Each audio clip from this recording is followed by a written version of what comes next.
صل على سيدنا ومولانا محمد وعلى سيدنا علي وسيدتنا فاطمة وسيدتنا زينب وسيدنا حسن وسيدنا حسين وعلى آله وصحبه وبارك وسلم.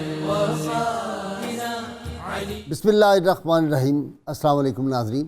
پروگرام صبح نور کے ساتھ آپ کا میزبان نذیر احمد غازی حاضر ہے. ناظرین کرام، حضرت ابو انیس محمد برکت علی صاحب رحمہ اللہ کی تالیف اسماء النبی الکریم صلی اللہ علیہ وآلہ وسلم سے ایک اسم مبارک پڑھنے کی سعادت حاصل کر رہا ہوں.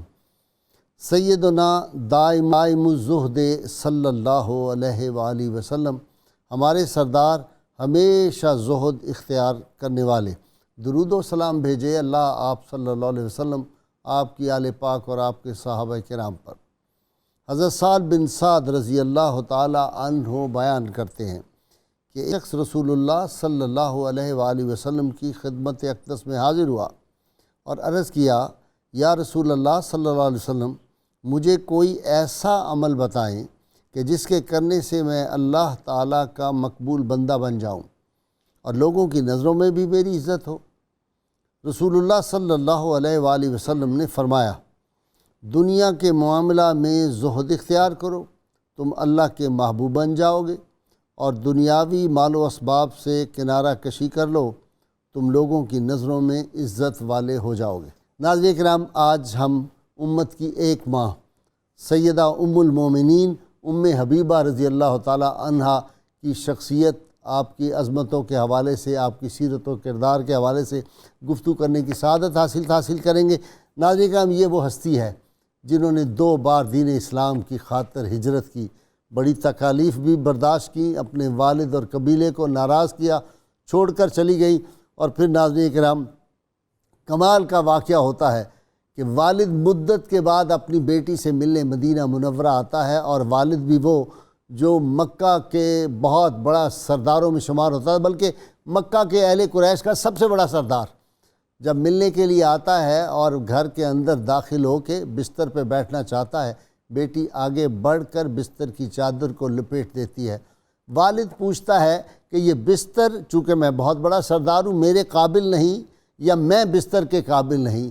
تو فرماتی ہیں کہ آپ بستر کے قابل نہیں، یہ بستر اتنا مقدس و مطہر ہے کہ یہاں تو ملائکہ آسمانی بھی آتے ہیں تو اس بستر کا ادب اور احترام، اس کو اپنی آنکھوں سے بوسے دیتے ہیں. تو آپ چونکہ مشرک ہیں اور آپ پاک نہیں ہیں، اس لیے آپ کو اجازت نہیں دی جا سکتی. ناظرین کرام، سید عالمین صلی اللہ علیہ وسلم کی وہ جو حدیث پاک ہے، لا یؤمن احدکم حتی اکون احب الیہ من والدہ و ولدہ والناس اجمعین، اس پہ مکمل عمل جو تھا وہ رسول اللہ صلی اللہ علیہ وسلم کی ازواج مطہرات، آپ کے صحابہ کرام، اور آج تک بھی عشاق مصطفیٰ صلی اللہ علیہ وسلم کوشش کرتے ہیں اور اس پہ کار بند ہیں، اور اسی لیے ناموس رسالت پہ قربانیاں یہ امت دیتی رہی ہے، قیامت تک دیتی رہے گی.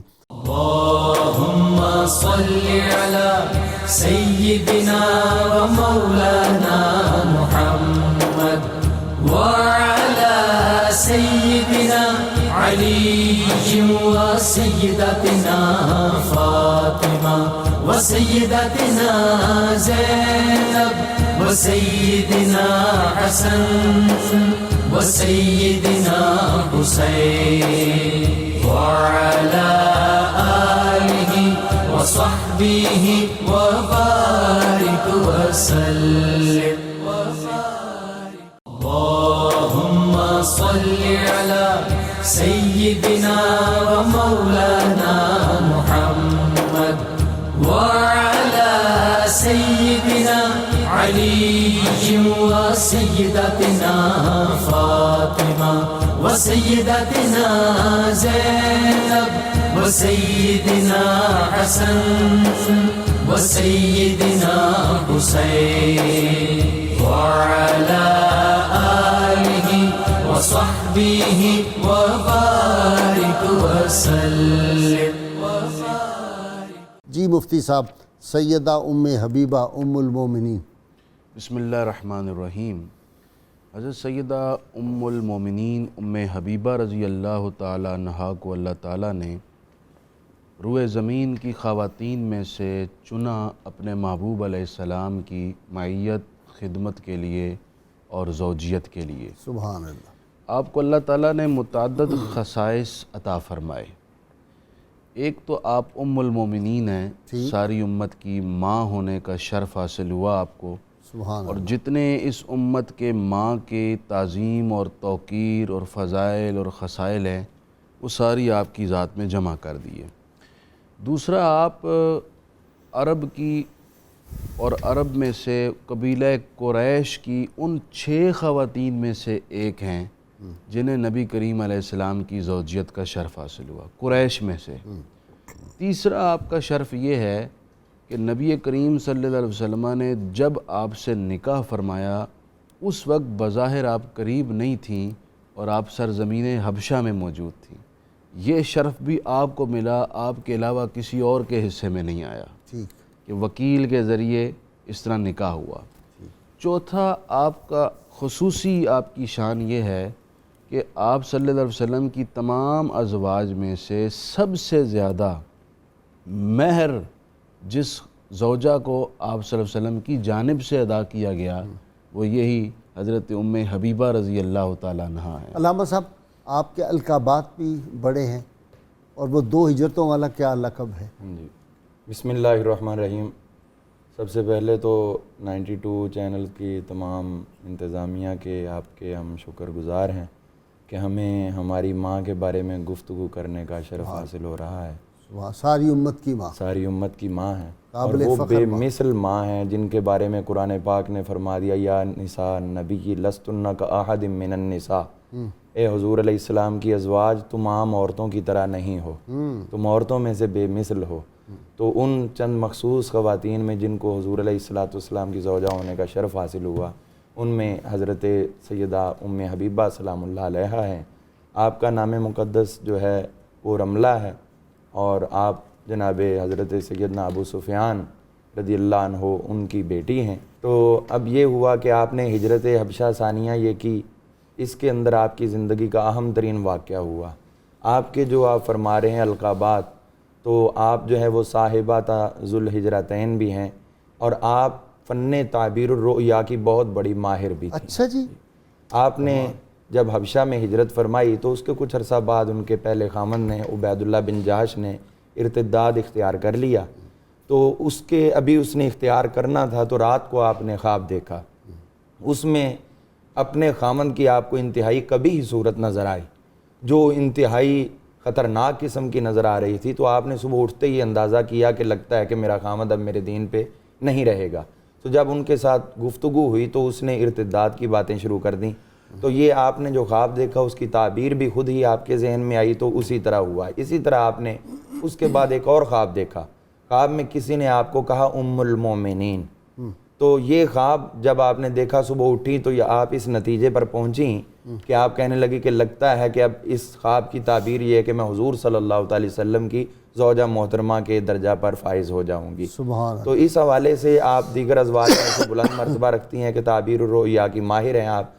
اس کے علاوہ جب آپ کی حضور صلی اللہ علیہ وسلم کی طرف سے پیغام پہنچا کہ میری شادی جو ہے وہ ان کے ساتھ نکاح کر دیا جائے، تو وہ موقع بڑا دلچسپ تھا کہ ادھر حضرت عمرو بن عاص جو کہ ابھی اس وقت حضرت نہیں تھے، کفار کی طرف سے پہنچے تھے حبشہ کے حکمران نجاشی رضی اللہ تعالیٰ عنہ کے پاس، قریش مکہ کے سفیر بن کر یہ واپس کریں ہمارے پاس۔ ہاں جی، تو ادھر سے عمر بن امیہ الدمری رضی اللہ عنہ یہ وہاں سے واپس نکلے، یہ حضور صلی اللہ علیہ وسلم کا پیغام پیش کر چکے تھے، اور وہ حضرت نجاشی نے قبول کر لیا ہوا تھا ان کی سرکار دو عالم علیہ السلام کے نکاح کی صورت میں۔ تو وہ وہاں سے نکلے ہیں، تو عمر بن عاص کہتے ہیں کہ میں نے کہا بھی اب یہ جس طرح شان سے نکل رہا ہے شان تو بنی نا، ایک تو حضور کے قاصد ہیں اور دوسرا جو پیغام دیا وہ فوری طور پر قبول ہوا، تو آدمی کے اندر شرف اور فخر ہوتا ہے۔ تو کہنے لگے کہ اب اگر میں جاتا ہوں، میں نے اس کو باتوں میں اتار لیا نا اپنے شیشے میں نجاشی کو، تو جس طرح یہ اکڑ کے جا رہا ہے نا، اس نے کہا مانگو تو میں اس کی گردن مانگوں گا۔ اچھا، تو جیسے ہی اندر گئے اس کو جا کے سجدہ کیا اور اس کے ساتھ جو ہے وہ گفتگو بڑا اس کا القاب اور احترام کے ساتھ، اور کرتے کرتے وہ کہنے لگا یہ ہمارے پاس ہے بھاگے ہوئے یہ وہ فلاں لوگ، اور یہ ابھی جو نکل کے گیا یہ ہمارے پاس ہے، اس طرح کا ہے۔ جب باتیں کی تو نجاشی کے بارے میں یہ دیکھ نہیں رہا تھا کہ ان کو لمحہ بلمحہ غصہ آتا جا رہا ہے، اور جب انتہا پہ پہنچا تو وہ اپنے غصے میں بے قابو ہو کے اپنے چہرے پہ انہوں نے مکہ مارا، تو کہنے لگے کہ یہ اتنا غصہ مجھے لگا کہ شاید ان کے ناک کی ہڈی ٹوٹ گئی ہوگی۔ تو وہ کہنے لگے تم دیکھتے نہیں کہ وہ مجھے پیغام بھیج رہے ہیں اور میں ان کا غلام بن کے ان کے پیغام کو قبول کر رہا ہوں، اور تم میرے سامنے ان کے خلاف باتیں کر رہے ہو۔ واہ واہ واہ، تو یہاں پر وہ کہتے ہیں کہ میرا دماغ ہل گیا، ابھی میں تو گردن مانگنی چاہ رہا تھا، یہاں مجھے دے کے خلاصی کرانا پڑے۔ رسول اللہ صلی اللہ علیہ وسلم، ڈاکٹر صاحب رسول اللہ صلی اللہ علیہ وسلم کے غلام پر یہی ہوتا ہے، سبحان وہ سن نہیں سکتے آپ کی شان پاک کے خلاف، آج تک بھی یہی ہے اس امت کا، اور میں سمجھتا ہوں یہ بڑا اعجاز اس امت کا ہے، اور یہ اسی لیے باقی ہے۔ اچھا جی، علمی طور پہ بھی بہت بڑی ان کی شان تھی۔ جی ہاں بالکل، سیدہ ام حبیبہ کی کئی علمی طور پر احادیث بھی کی 65 احادیث آپ سے مروی ہیں، جن میں سے 2 متفق علیہ ہیں، جن پہ حضرت امام بخاری اور مسلم نے بھی روایت کی ہے، باقی بالکل۔ اور سیدہ ام حبیبہ کے امتیازات جیسے بھی بیان ہو رہے تھے، کچھ ایسی اللہ رب العزت نے آپ کو خصوصیات عطا کی جس میں کوئی دوسرا شریک نہیں ہے۔ مثلا ایک آپ کا یہ بھی شرف ہے کہ جتنے بھی ازواج ہیں ان میں نسباً سب سے زیادہ قریب سیدہ ام حبیبہ ہیں آپ صلی اللہ علیہ وسلم کے۔ اچھا جی، آپ سے زیادہ قریب کوئی نہیں، یعنی نسب کے لحاظ سے جو خاندانی تعلقات ہوتے ہیں، خاندانی لحاظ سب سے زیادہ قریب سیدہ ام حبیبہ ہیں۔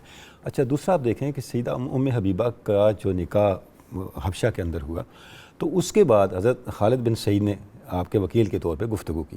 اگر آپ اس گفتگو کو دیکھیں تو وہ ایک لحاظ سے آپ کے وکیل کے طور پر بھی گفتگو ہے، لیکن اس کے ساتھ ساتھ حاضرین مجلس، بادشاہ کے جو آیان مملکت، ان سب کے سامنے اسلام کا پیغام بھی ہے۔ یعنی اس خطبے میں آپ نے یہ بات، الگ نکاح کی بات ہو رہی تھی، آپ نے فرمایا هو الذی ارسل رسولہ بالہدی ودین الحق لیظہرہ علی الدین کلہ، اللہ نے اپنے رسول کو اس دین کے ساتھ بھیجا جس دین نے سب پہ غالب آنا ہے، وَلَوْ كَرِهَ الْمُشْرِكُونَ، چاہے یہ بات مشرکوں کو بری ہی کیوں نہ لگے۔ یعنی سیدہ ام حبیبہ کا نکاح بھی تھا، اور اسلام کے جو عظمت اور اسلام کی جو شان اور اسلام کا جو پیغام ہے اس کے ابلاغ کا ایک وہ بھی تھا۔ اچھا ایک فکرہ یہاں کہ سارے صحابہ رسول اللہ صلی اللہ علیہ وسلم کے زمانی طور پہ بھی قریب، جی، اور مکانی طور پہ بھی قریب، قلبی طور پہ بھی قریب، لیکن وجود مصطفیٰ، اس نوری وجود کا قربت جو ہے وہ جو امہات المومنین کو نصیب ہے وہ تو نہیں ہے کسی کو۔ راج صاحب دیکھیں یہی وجہ ہے کہ امہات المومنین سے یہ جو بات آپ نے اتنی لطیف بات ارشاد فرمائی ہے، اس کی معنویت کھلتی ہے کہ اس قربت کی تاثیر جو امہات المومنین کے وجود میں ہے اس کا اظہار اس سے ہوتا ہے کہ وہ دیکھیں کچھ اعمال آپ کے ارادی ہوتے ہیں، کچھ اعمال غیر ارادی ہوتے ہیں۔ بالکل صحیح۔ آپ کی شخصیت کا اصل انعکاس آپ کے غیر ارادی اعمال میں ہوتا ہے۔ واہ واہ واہ واہ، ابو سفیان آیا، واہ، اس نے بستر پہ بیٹھنا چاہا، آپ نے انٹرو میں بتا دیا، سیدہ نے اس کو اٹھا دیا۔ وجہ کیا تھی؟ فرمایا آپ کے اندر رجس ہے۔ اب یہ غیر ارادی طور پہ ہوا۔ اب قرآن مجید کیا کہتا ہے؟ یرید اللہ لیذھب عنکم الرجس اہل البیت۔ واہ واہ، اب یہ آیت فی الاصل امہات المومنین کے بیان کے تسلسل میں ہے۔ سبحان اللہ، سبحان اللہ رب العزت یہ چاہتا ہے اہل بیت تم میں سے رجس کو دور کر دے، ساری کمیاں اب آپ دور تصور کریں قرآن مجید ایک بشارت دے رہا ہے، اس گہرانے کا ایک شرف اور ایک اس کی خصوصیت بیان کر رہا ہے جس کا غیر ارادی اظہار ام المومنین ام حبیبہ سے ہو چکا۔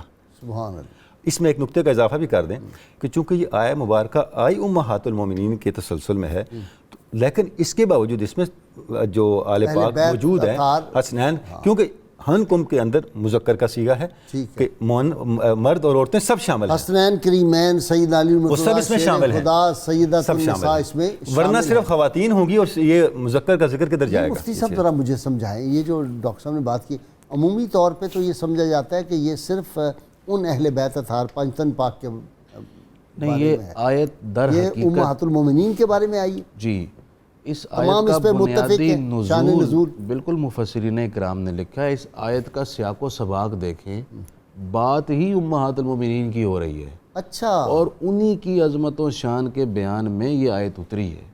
تو نبی کریم علیہ السلام نے بطور خاص دعا کر کے حسنین کریمین اور ان کے والد اور والدہ گرامیہ کو بھی اس آیت کے فضائل میں شامل کیا، بھی شامل کیا۔ نبی کریم علیہ السلام نے بطور خاص دعا کر کے اس آیت کے فضائل میں حسنین کریمین ان کے والد اور والدہ گرامیہ کو اس میں شامل کیا ہے۔ حضرت ام حبیبہ کو اللہ تعالیٰ نے ادراک اور جو آپ نے علم کی بات کی وہ بھی بڑا خاص عطا فرمایا۔ ذرا وہ بتا دینا کہ ہاتھ لمبا، سیدہ عائشہ صدیقہ رضی اللہ تعالیٰ کہتی ہے کہ ہم ایسے کرتے تھے، دیوار پہ سایہ وہ ہاتھ کا آ جاتا ہے نا، تو ہم اس طرح رکھ کے ناپا کرتی تھی کہ کس کا ہاتھ لمبا ہے، لیکن ان کے وصال کے بعد سمجھ آئی کہ لمبے ہاتھ سے مراد کیا تھی، بالکل ایسے ہی ام یہ آپ نے حبیبہ پورا واقعہ سنانا ہے، بڑا وہ دلچسپ ہے حضرت زینب ام المساکین سے متعلق جو واقعہ آپ ذکر کر رہے ہیں۔ یہ۔ حضرت ام حبیبہ رضی اللہ تعالیٰ عنہا کو جب آ کر وہ نکاح کے پیام جو حبشی نجاشی کی طرف سے لے کر آئیں، وہ ابرہہ تھیں ان کی خادمہ، جب یہ پیغام پہنچا اور ان کے خواب کی تعبیر اور بشارت ظاہر ہو گئی تو حضرت ام حبیبہ اتنی خوش ہوئیں کہ خوشی کے اس عالم میں آپ نے اپنے زیورات اور قیمتی اشیاء بطور تحفہ ابرہہ کو پیش کر دیے۔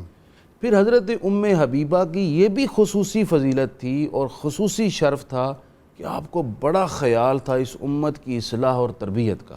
انہوں نے وہ سارے واپس کر دیے، لیکن گفٹ ساتھ اور خوشبوئیں بھیجی اور چیزیں بھیجی، جی، تو انہوں نے کہا نہیں آپ ایک اور پہلو بات کر رہا ہوں کہ اس امت کی اصلاح اور تربیت جو ماؤں کا کردار ہونا چاہیے، آج کی ماؤں کے لیے یہ ضروری ہے کہ ان ماؤں کے اسوہ سے سیکھ کر اپنی اولاد میں یہ منتقل کریں۔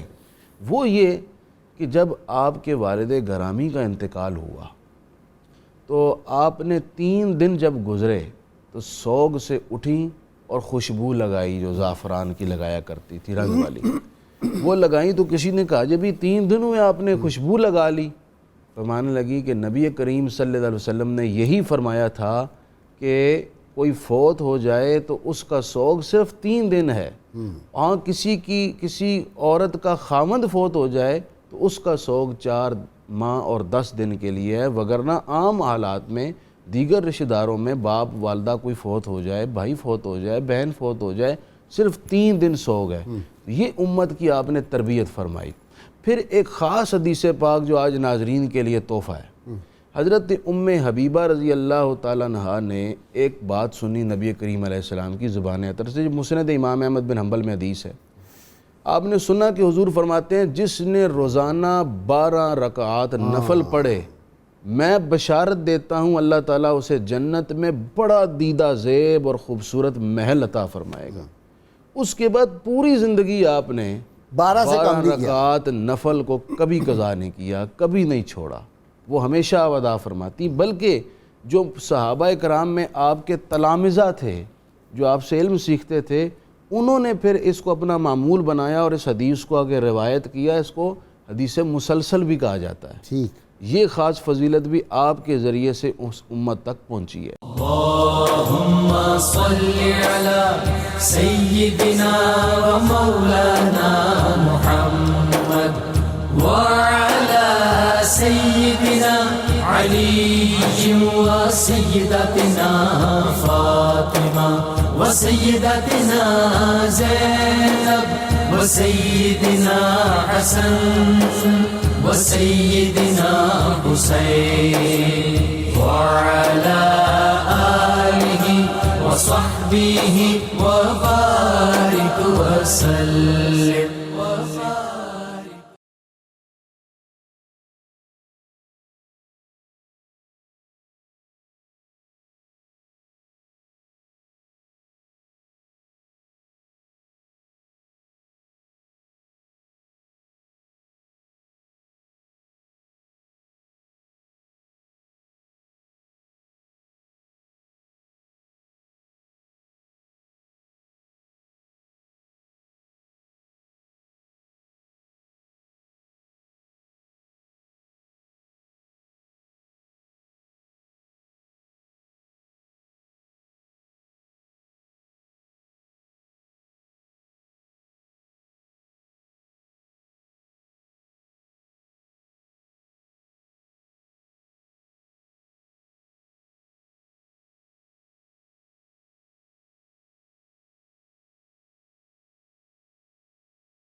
صل على سيدنا ومولانا محمد وعلى سيدنا علي وسيدتنا فاطمة وسيدتنا زينب وسيدنا حسن وسيدنا حسين وعلى آله وصحبه وبارك وسلم. جی مفتی صاحب ایک کمال ہے، جب یہ رخصت ہونے لگے نا وہاں سے نکاح کی تقریب ہو گئے تو انہوں نے کہا ٹھہر جائیں، بڑا زبردست اہتمام کیا. وہ جو تھا ولیمہ وہ نجاشی نے اپنی طرف سے کیا تھا، اور کہتے ہیں انواع تاریخ میں لکھا انواع اقسام کے کھانے تھے، اور اس نے بھی گفٹ پیش کیے. پھر وہ گفٹ جو تھے جو انہوں نے دیے تھے اس خادمہ کو، وہ بھی سارے گفٹ اس نے کہا نہیں واپس کرو میں تمہیں اور دے دوں گا. وہ گفٹ واپس کیے اور پھر وہ خادمہ بھی اسلام قبول کر گئی. یہ دیکھیں کیسی بات. غازی صاحب اس میں ایک تو دیکھیے نا یہ کتنی پر لطف بات ہے کہ وہ کھانا جب لگ گیا نا جی تو نجاشی علیہ رحمت علیہ ورضوان انہوں نے جو جملہ کہا، بعض نے تردد کا اظہار کیا، اتنا تکلف کر دیا. انہوں نے کہا یہ شادی کے بعد کھانا یہ انبیاء کی سنت ہے، یہ نبیوں کی سنت ہے کھانا دینا. اس میں اب یہ ہے ہمارے دور حاضر میں اب جو بہت زیادہ تکلفات ہم نے کر لیے کہ 500 1000 بندے کی بارات لے کے جاتے ہیں، اگلا بندہ غریب ہے بیچارہ اس پر پھر بوجھ ڈالتے ہیں. یہ نہیں ہونا چاہیے، حیثیت کے مطابق اپنی توفیق سے کرنا چاہیے. ہاں البتہ ولیمہ جو ہے اس کے متعلق تو رسول کریم صلی اللہ علیہ وسلم نے خود بھی فرمایا اولم، ولیمہ ضرور کرو ولو بشاتن، چاہے ایک بکری سے ہی کرو، اس میں کھانا کھلانے کا استحباب زیادہ ہے ولیمے میں. تو حضرت سیدہ ام حبیبہ رضی اللہ تعالیٰ عنہ کی یہ تو زندگی کا پہلا پہلو تھا کہ جو نکاح مصطفیٰ کریم علیہ السلام سے پہلے کا تھا، یہ بھی بڑا مقدس تھا. اور جب پھر حضور کی خدمت اقدس میں حاضر ہو گئیں پھر تو مرتبے اور مقام کو 4 چاند لگ گئے. اور ان کی طبیعت میں عمل کا جذبہ بہت تھا، جو بات حضور سے سنتی پھر زندگی بھر اس پہ عمل نہ چھوڑتی. مثلا آپ سے 65 احادیث مروی ہیں جو کتابوں میں ہیں، ویسے تو بہت ساری بیان فرمائی ہوں گی. تو ایک حدیث ان میں جو آپ سے مروی بھی ہے اور آپ کا اس پہ ساری زندگی عمل رہا، وہ کیا تھی کہ رسول کریم صلی اللہ علیہ وسلم نے ایک دن فرمایا کہ جو شخص ان 12 رکعتوں میں جو سنتیں ہیں جیسے 4 ظہر کی فرضوں سے پہلے 2 بعد میں، پھر مغرب کے بعد 2 اور عشاء کے بعد 2 اور فجر سے پہلے 2، یہ جو 12 رکعتیں ہیں جو ان کی محافظت کرے گا، ہمیشہ ان کو پڑھتا رہے گا، اللہ تبارک و تعالی جنت میں اس کے لیے گھر بنائے گا. سبحان اللہ. تو یہ بات، یہ روایت بھی آپ ہی سے ہے حضرت ام حبیبہ رضی اللہ تعالیٰ عنہ سے، اور آپ نے پھر زندگی بھر ان سنتوں کو کبھی چھوڑا نہیں، ان رکعتوں کو چھوڑا نہیں، ہمیشہ آپ پڑھتی رہیں. اس سے اندازہ ہوتا ہے کہ جو بات آپ رسول کریم صلی اللہ علیہ وسلم سے سن لیتی تھیں پھر ان پر عمل کرنے کا جذبہ بھی آپ میں بہت تھا. اور جو ابھی آپ نے پہلے کہا کہ حضور نے فرمایا میری خلوت کی باتیں بھی بتایا کرو، تو یہی وہ باتیں تھیں جو حضور ان کی تربیت فرماتے، پھر وہ امت کی تربیت فرماتے. سبحان اللہ. اور بھی بہت ساری روایات آپ نے جو کی، مثلا رسول کریم صلی اللہ علیہ وسلم تشریف لائے، چہرہ انور پر جلال کی کیفیت تھی، اور آپ نے پڑھا لا الہ الا اللہ 3 بار دہرایا، اور پھر فرمایا کہ جو فتنہ اٹھنے والا ہے اس فتنے کے شر سے اللہ تعالیٰ ہمیں بچائے. وہ فتنہ کیا؟ یاجوج ماجوج کے فتنہ کی طرف اشارہ کہ وہ کر رہے ہیں، دیوار توڑ رہے ہیں. آپ نے باقاعدہ انگلیوں سے اشارہ کر کے بتایا کہ اتنی وہ توڑ چکے ہیں یا اتنی رہ گئی ہے. تو پھر آپ نے پوچھا کہ جب وہ حملہ کریں گے تو کیا ہوگا؟ فرمایا سب ہلاک ہو جائیں گے. عرض کیا کہ ہم میں نیک لوگ بھی ہوں گے؟ فرمایا اللہ تعالیٰ کی مشیت ایسے ہی ہوگی. تو یعنی اس طرح جو روایات ہم تک پہنچیں تو وہ گھر سے چلیں. بہت ساری روایات جو سیدہ پاک نے سنی پھر آگے بیان کی، اور اس میں ہمارے لیے بھی عمل کے بہت سارے پہلو ہیں. جی بغدادی صاحب، وہ خادمہ کیسی خوش بخت وہ خاتون تھی. غازی صاحب واقعی آپ الفاظ جو بیان کرتے ہیں نا، آپ کا ایک لفظ بھی پھر ہمیں اس کی شرح کرنی پڑتی ہے، بس اس سے زیادہ نہیں ہوتا. خوش بخت جو آپ نے کہا نا، خوش بختی سب سے بڑی ان کی یہ تھی. یہ جو آپ نے واقعہ بیان کیا کہ جب وہ آتی ہیں تو فرسٹ ٹائم آئیں خوشخبری لے کر، تو جو کچھ آپ کے پاس میسر تھا عطا کیا. ٹھیک. جب آپ کا نکاح ہو جاتا ہے تو پھر آپ کو دوبارہ مہر کی صورت میں کچھ مال ملتا ہے. آپ اس بات پہ اتنی خوش تھیں کہ آپ دوبارہ اس کو بلاتی ہیں اور پھر اس کو مال عطا کرتی ہیں. اچھا، سیکنڈ ٹائم. جب سیکنڈ ٹائم اس کو دیتی ہیں تو وہ اس بات پر پھر انکار کرتی ہیں. اچھا، کہ میرے پاس تو سب کچھ موجود ہے اور میرے مالک نے مجھے منع بھی کر رکھا ہے اس بات سے، لیکن قد اتبعت دین محمد، صلی اللہ علیہ وسلم. یہ ابراہ کہتی ہیں کہ میں تو دین محمد کی پیروی کر چکی ہوں. واہ واہ واہ. یہ آپ کے اسلام کے اوپر وہ پہلی علامت تھی. کہتی ہیں کہ فحاجتی الیکی، کہ جو میری آپ سے اب جو مطالبہ ہے یا ڈیمانڈ ہے تحفے کی، وہ یہ ہے کہ ان تقرئی السلام منی علی نبی محمد صلی اللہ علیہ وسلم. ہائے ہائے ہائے سبحان اللہ. کہ جب آپ وہاں پہنچیں تو آپ نے میرا سلام عرض کرنا ہے آپ علیہ الصلوۃ والسلام. بارگاہ مصطفیٰ کریم صلی اللہ علیہ وسلم میرا سلام عرض کر دینا. تو پھر آپ فرماتی ہیں کہ کیونکہ بھولی خادمہ تھیں تو جب بھی آپ میرے پاس آتی تو آگے یہی جملہ ریپیٹ کرتی میرے ساتھ کہ لا تنسی حاجتی، کہ آپ نے میری وہ بات بھول نہیں لینا کہ جب آپ جائیں تو آپ نے سلام کہنا تھا، یہ بھولنا نہیں. تو آپ فرماتی ہیں کہ ام حبیبہ رضی اللہ تعالیٰ عنہا کہ جب میں واپس مدینہ شریف آئی اور حضور علیہ الصلوۃ والسلام کو میں نے وہ سارے واقعات سنائے تو ان میں ابرہہ کا واقعہ بھی تھا. تو اس وقت پھر میں نے ابرہہ کا سلام آپ علیہ الصلوۃ والسلام کو پیش کیا اور آپ علیہ الصلوۃ والسلام مسکرائے اور فرمایا وعلیہ السلام ورحمۃ اللہ وبرکاتہ. یہ وہ خوش بخت ہیں کہ جن کو آپ علیہ الصلوۃ والسلام نے اپنی زندگی کے اندر سلام آپ کا سلام پہنچنے کا مطلب یہ ہے جنت مل گئی. جنت مل گئی. تو آپ کا جو آپ کے اوپر صلاۃ و سلام پڑھنا ہے وہ تو حدیث مبارکہ سے آج بھی ثابت ہے، آج بھی آپ پڑھیں گے تو آپ سے جواب ملے گا.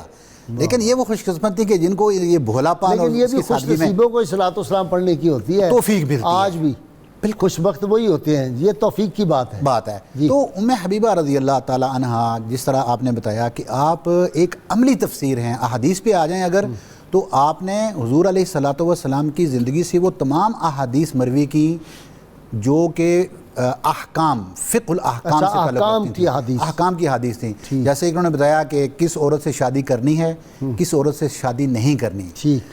رمضان کے اندر کچھ احکام تھے، ان کے مسائل آپ نے بیان فرمائے اور بہت ساری حدیث تھیں. اور آپ سے روایت کرنے والوں میں بڑے بڑے لوگ تھے اور تقریباً کوئی مور دین 30 لوگوں سے زیادہ لوگ تھے جنہوں نے آپ سے روایات حدیث میں بھی بیان کی.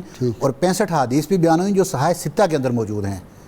اور بخاری شریف کے دو تو بخاری و مسلم میں بھی غالب ہیں. اچھا جی حضرت صاحب ایک دیکھیں کہ سوتن کا رشتہ بڑا ہوتا ہے، اس پہ دنیا بھر میں یہی سمجھا جاتا ہے کہ بڑا رقابت کا رشتہ ہے، لیکن ان کا حسن سلوک دیگر امہات المومنین سے بھی کمال کا تھا. اور پھر آخری وقت میں پھر جو بلا کے جس طرح ان سے گفتگو کیا کمال کر دیا. ایک بات اس سے پہلے عرض کر دوں، یہ توفیق کی آپ نے بات فرمائی ہے کہ جن کو اللہ توفیق دیتے وہی سلام پڑھتے ہیں. صحیح. یہ ازل سے فیصلہ ہو چکا ہے. اچھا. ہاں جی. وہی سلیکٹڈ. آیت نمبر 56 اچھا سورۃ الاحزاب. اللہ تعالیٰ فرمایا ان اللہ و ملائکتہ یصلون علی النبی یا ایھا الذین آمنوا صلوا علیہ وسلموا تسلیما. یا ایھا الناس نہیں فرمایا، یا اہل الکتاب نہیں فرمایا، بلکہ یا ایھا الناس یا بنی آدم نہیں فرمایا، یا ایھا الذین آمنوا فرمایا. فیصلہ کر دیا کہ درود شریف پڑھنے میں ایمان والوں کو پریشانی نہیں، باقی ہو سکتا پریشانی ہو. یہ تو فطرت سے فیصلہ ہے. اچھا اب دیکھیں حضور صلی اللہ علیہ وآلہ وسلم کی زوجیت میں آنے کے بعد ان کے نظریات، عقائد، معاملات، اور جب یہ تھی وہاں حبشہ میں کن کے ساتھ میل ملاپ تھا، اور جب آخری وقت میں ام المومنین عائشہ صدیقہ رضی اللہ عنہ کے پاس حاضر ہوتی ہیں اور اس سے معذرت کرتی ہیں کہ مجھ سے غلطی ہو تو مجھے معاف فرما دینا، تو انہوں نے کہا ایسی بات ہی کوئی نہیں ہے. تو وہ اتنا انتہائی خوشی کا وقت تھا.